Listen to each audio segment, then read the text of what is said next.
And thanks also to everybody in ASLS for asking me to speak today. But also I want to particularly thank ASLS for supporting my research into Gaelic theatre and for encouraging me to publish the book.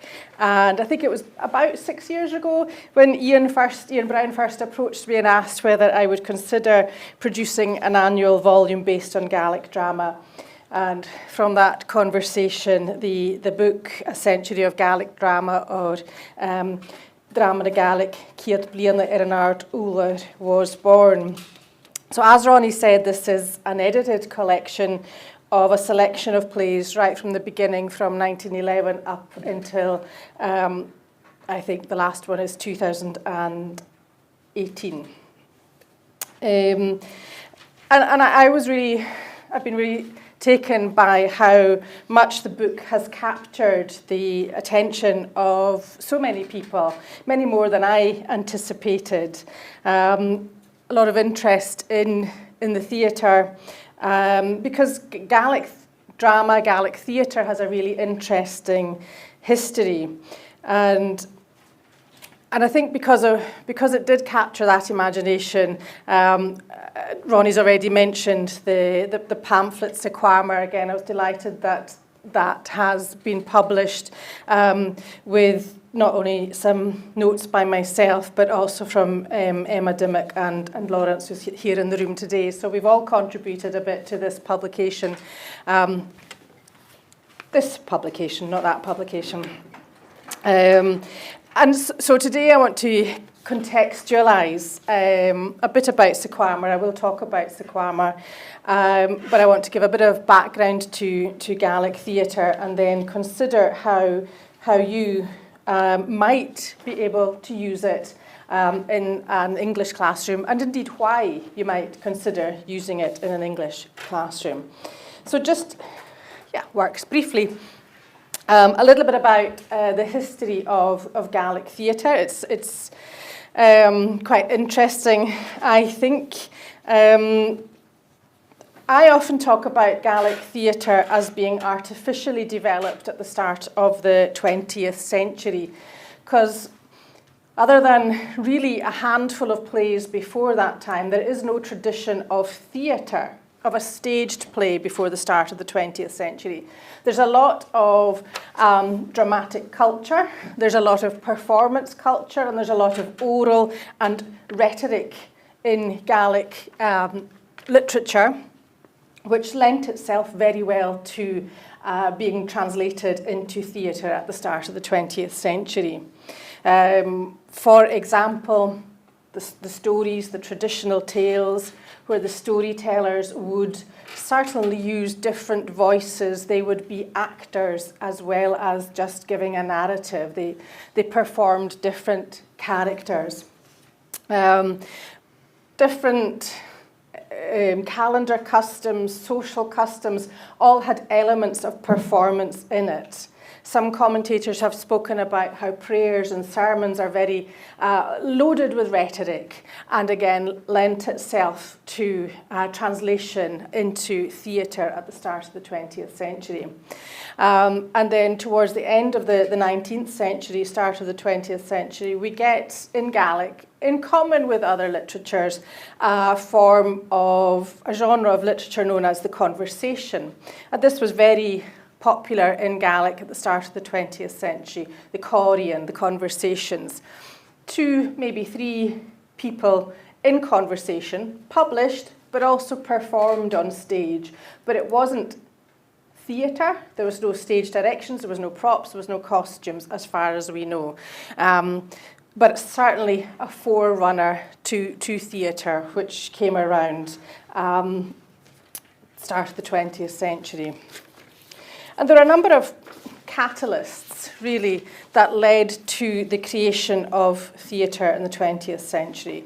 Starting with Scottish cities, the weakening, even at the start of the 20th century, of Gaelic communities, the creation of numerous Gaelic or Highland societies across the cities where people would meet, come together to meet. They'd be looking for some kind of entertainment to pass the time. So to fill this void, you know, is this one of the reasons that we have theatre? We have a lot more publishing in Gaelic towards the end of the 19th, start of the 20th century. And again, the publishers, the periodicals, all looking for new materials and encouraging experimental writing at the start of the 20th century. And above all, I think there was an awareness among many leaders in the Gaelic community, and particularly writers and editors of periodicals and journals, that there was awareness of the precarity of the Gaelic language. And they thought that theatre could contribute in some way to slow the decline, that theatre could be used as a linguistic, a language model, but also as a model for culture, for maintaining culture, as well as a new vehicle for performance. And they were very much influenced by what was happening in Ireland at around about the same time. The Gaelic writers, the publishers, the leaders of various Gaelic organisations saw that in Ireland there was an awakening of Irish language theatre and a new creativity around Irish language theatre. And our Gaelic colleagues at the start of the 20th century saw this and wanted to replicate it in Scotland because they saw that it was an opportunity to preserve the language, to present models of language and culture. And this introduction here comes from one of the plays in the anthology, where one of the playwrights says just that. He said that he was heavily influenced by what he saw in Ireland, and that he thought that he and others had a duty to do likewise. And this kind of sentiment was regularly expressed in periodical publications, in magazines at the start of the 20th century. And it didn't take long from this kind of artificial instigation of a staged play for it to become really very, very popular very quickly. From these beginnings, 1900s, 1920s, and right up until the 1960s, really 1970s, Gaelic theatre has existed primarily in the amateur arena, being performed at festivals. The Scottish Community Drama Association supported Gaelic theatre, as did the National Maud, as did Gaelic Drama Association. We have lots of festivals right across the country, in village halls in the islands and the Highlands. Right from the early days, we see reports of numerous amateur drama groups performing plays. We see it in the Scottish cities, we see it in Glasgow and Edinburgh, we see it particularly around universities. And theatre really thrived, or drama really thrived in this amateur environment before it became professionalised. And I think it's important to note that amateur doesn't mean poor quality. You know, amateur means investment from the community. Amateur means loved, of course. And the Gaelic communities really loved drama from the very get-go.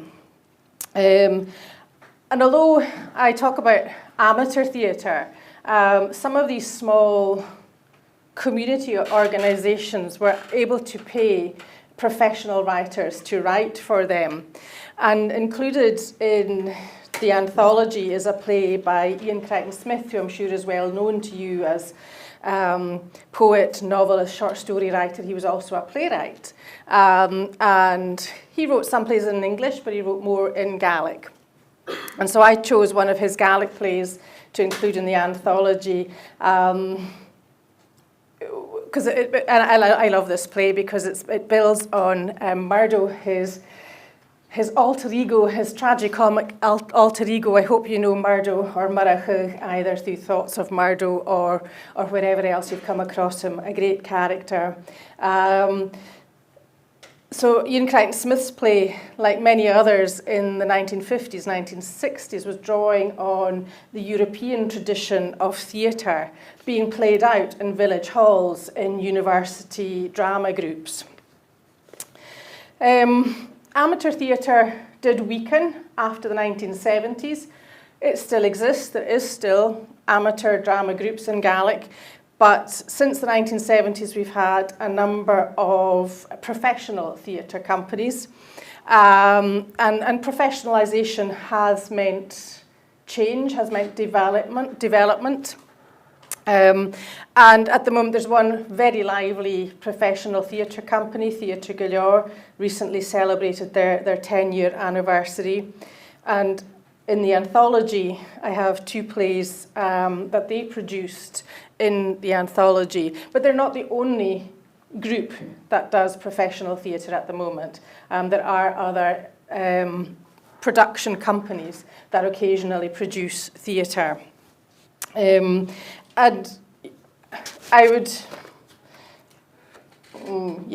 say if you get the opportunity, I'll get to talk in a minute about quality and how Gaelic theatre currently makes itself accessible.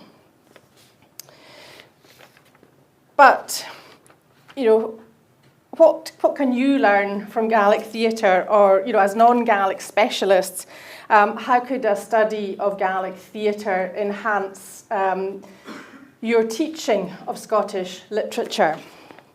I think the obvious answer to this is that Gaelic theatre contributes to a sense of placemaking.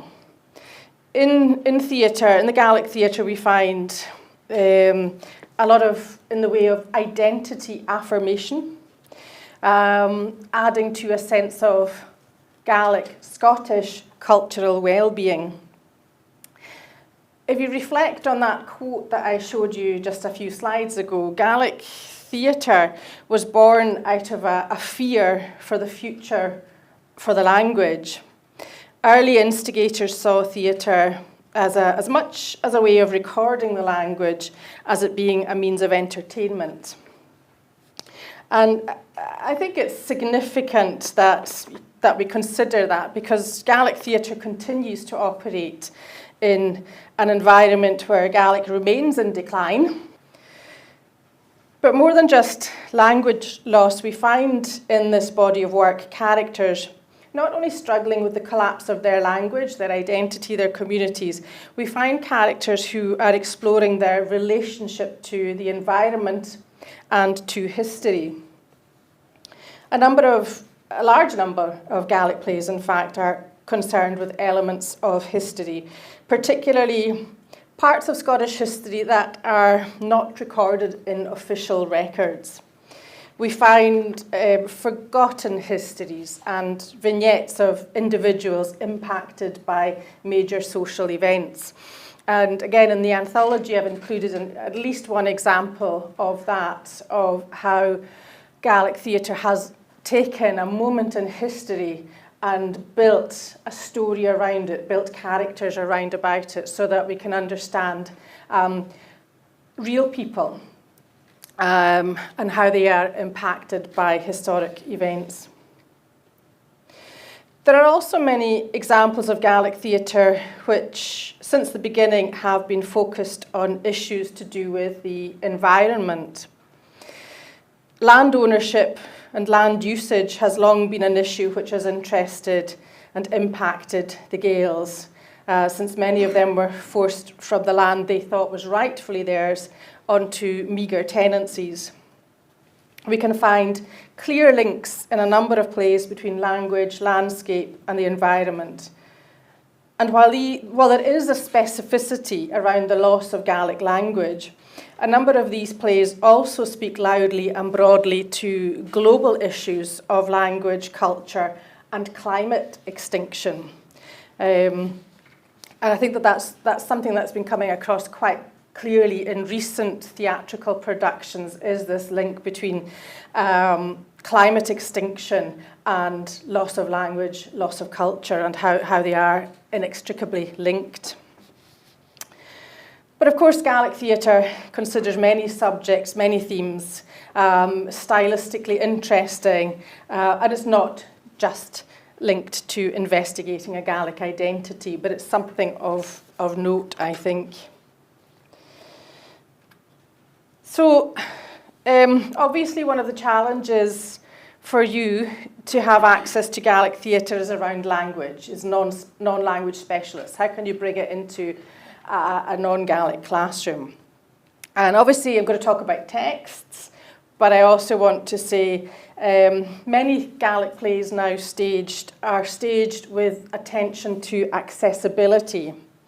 And some have novel approaches to allowing non-Gaelic speakers to access performances. So if you ever see a Gaelic play being advertised, don't be afraid of it. Don't think you won't be able to enjoy it, because more than likely there will be super titles or synopses or even simultaneous translations. These are some of the devices that Gaelic productions have used in recent years to be accessible to a bigger audience. And in recent years also, Gaelic theatre companies have been at the forefront of using British Sign Language also, and having productions with British Sign Language, just to increase accessibility. For the purpose of studying them, of course, a significant number of play texts have been published recently with translations, not just my own book, and that's the content of my own edited collection. From 1911 to 2018. There are a number of other publications which have facing translations. So it is possible to read Gaelic drama. So moving on specifically now to Sequamar, and just to reiterate, I'm really delighted that it's available for people to be able to read and to study, hopefully in classrooms. It's a play set in the Isle of Lewis to the background of World War I, written by Donald S. Murray and translated by Katrina Dunn. And although produced in Gaelic and set in Lewis, it deals with universal theme of war and how war impacts individuals, both those that left and went to war and those that stayed at home. Now, Sequamar has an international message. As I say, it's set largely in Stornoway with flashbacks to scenes from World War I. And it uses the motto of the Nicholson Institute, the island secondary school, Sequamar, let us follow, as its title. The play considers the consequences of following and leading. The action largely focuses on the real-life former rector of the school, William J. Gibson. Sequamar toured during the centenary anniversary of the start of the First World War, and it was received well by large audiences across Scotland, Ireland. It was seen in London, and it was also produced in Belgium, in Ypres, with simultaneous translations into Dutch. Unlike many of the recent professional plays, the language of performance, with the exception of Gibson's Latin exercise, was Gaelic only. But as it accommodated non-Gaelic speakers, as I say, with this interpretation system available during performances. It would be one voice that would be heard rather than multiple actors. But it was always live interpretation. So briefly, a synopsis. What happens in Sequamar? Well, the play opens after the war with a plaque being prepared to be hung in the Nicholson Institute in memory of those who were lost. And Gibson is overseeing the hanging of the plaque. He's agitated when he discovers that someone's name has been left off the list. And as he tries to remember the person, the play weaves back and forth between scenes where Gibson is teaching the pupils and encouraging them to leave for war, to scenes of the very same pupils at war, and of them, the same pupils, either haunting him in the present when he's having to deal with his sudden and overwhelming sense of guilt. So if you were to approach this in class, what could you draw from it? There are many characters of note in the play, but I want to draw your attention to Gibson, clearly. He's initially, when we first meet him, well, we see him both as headmaster and classics teacher. He was a classics teacher before he became headmaster or rector of the Nicholson Institute. In the flashbacks to his classrooms, we see him encouraging his pupils to participate in war, based solely on his own understanding of war as reported in classical literature. And based on that, he thinks war is a good thing. He believed that by becoming soldiers, the boys would have the opportunity to travel and experience a world away from their home island and become enriched by it. He says, and the way this world is changing, one can see that you lads might have an opportunity to do just that. A shot is fired in Sarajevo and its echo is heard around all the cities of Europe. For all its dangers, it brings opportunities with it. To march even to the battlements of Troy with a copy of Homer's Iliad in your knapsack. That's just one example of Gibson encouraging the boys to go to war, that it's a great thing, it's a great opportunity. In his retirement, however, Gibson is haunted by his actions. In his dreams, he's tormented by the boys he encouraged. He's overcome with guilt that he encouraged them to a meaningless death while he still lives. He says, "Why do I remain unyielding? Why do I linger here? Why do you preserve me wrinkled old age? Why prolong an old man's life, cruel gods, unless it is for me to view more funerals, more deaths?" Now, if I were Gibson, I would ask you, did you know who that was? Because we see Gibson doing that in the play. He's always asking his students, who is that? Who is that? This is Hecuba, of course. He's guilty, he feels guilt, not only because he recognises his role in the deaths of the young soldiers, but he sees the impact on the mothers of lost sons and later on the wives of soldiers who have been damaged irrevocably by their experiences at war. He sees the suffering of war all around him, and he feels undeserving of any honour that is bestowed upon him later for teaching leadership.